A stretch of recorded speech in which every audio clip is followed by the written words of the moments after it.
Barrengorriak, txorienen jarraitzaileo, ja, barrengorriak, hainbat aldiz entzun duzu, eta ja zautzei duzu, barrengorriak esatean, txampiñoiak esaten dugula, baina txampiñoiak ere, esan alda.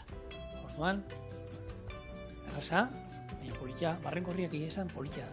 Eta hori zati da, zena, barrena. Oin ez diot, gero irekiko dut, ze oin garbitu ingo ditut hauek, eta garbitzeko garaian, komeni da, hoxe, lurrak enduko diot pixkat, surtoiak enduko diot, eta gero, banan-bananka, urarekin garbitu ingo ditut, baina txorrotan azpian, ez hartu guretan. Ze, sartaian gero olioa zurgatzen duten moduan, ura ere gustatzen zaie zurgatzea, eta gero urpila botatzen dute. Orduan, banan-banakan, eskuarekin hartu, eta garbitzen jungo naz, horre txorrotan. Ni bien bitarte hortan nola honen lagungarri izango den hori bereziki baratxuri izango den, baratxuri txikituko dut, zuritu txikitu, perrexilere bai, eta urdaiazpikoa era bai.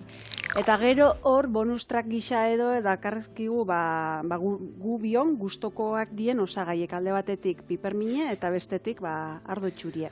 Bai, nik uste dut, hori famatu badaude, herri guztitan, holako tabernan bat, hola kasuelita moduan, pintxo moduan, prestatzen dituenak, eta asko izaten dira holan saltzan da, holan pikante, eta pikante puntuan nik uste dut, bikain juten dela txampiñoiekin, nik uste dut nahi eta nahi esko osagai badala, eta nik etxean prestatzen ditudanean, baina etxean egiten ditudanean, ni bakarrik jateko egiten ditu, normalen.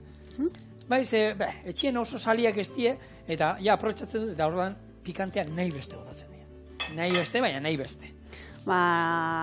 Nire ustetan arbo txurie pikantea bezala oso ongi joaten zaion edo ezkontzen duen beste osagai bada. Ez, ozer? Bai. Eta, bueno, jan alditula esan duguna, pintxo modon.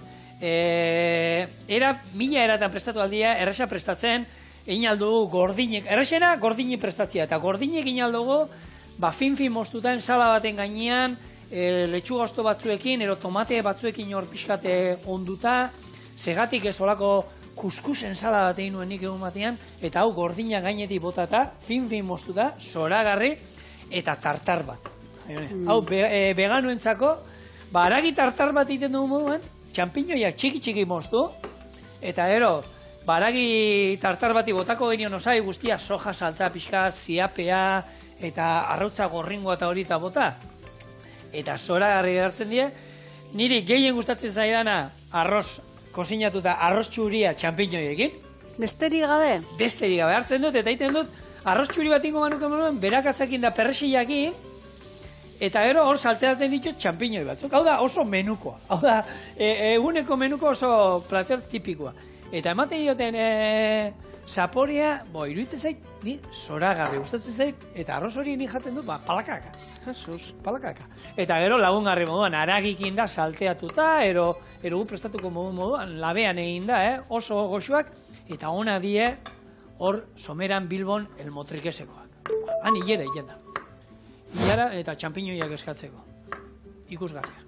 Probatu gunen batean adoz. Zuri izena guztetzen izizu jaiona. Bitu, kaxulan saltxan egiesan oso nadie, eta gero edozein beste errezetari lagungarri modun ere botatzen diot gisa dugun bati, adibidez. Zuk esan bezala arroza, zer gehiago, hola egiesan joku ugari dauke. Hemen, ezer baino lehen, txampiñoi barrengorri enborrak entzeko, hartu eta holan eskukin, tak, eta guzti oso errez askatzen da.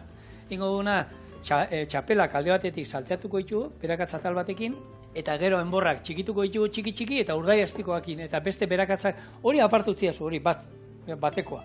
Beste dena, hori gerorako, hori da, eta bestea batekoa hemen saltetzen. Eta gero bete ingo ditugu barren hauek.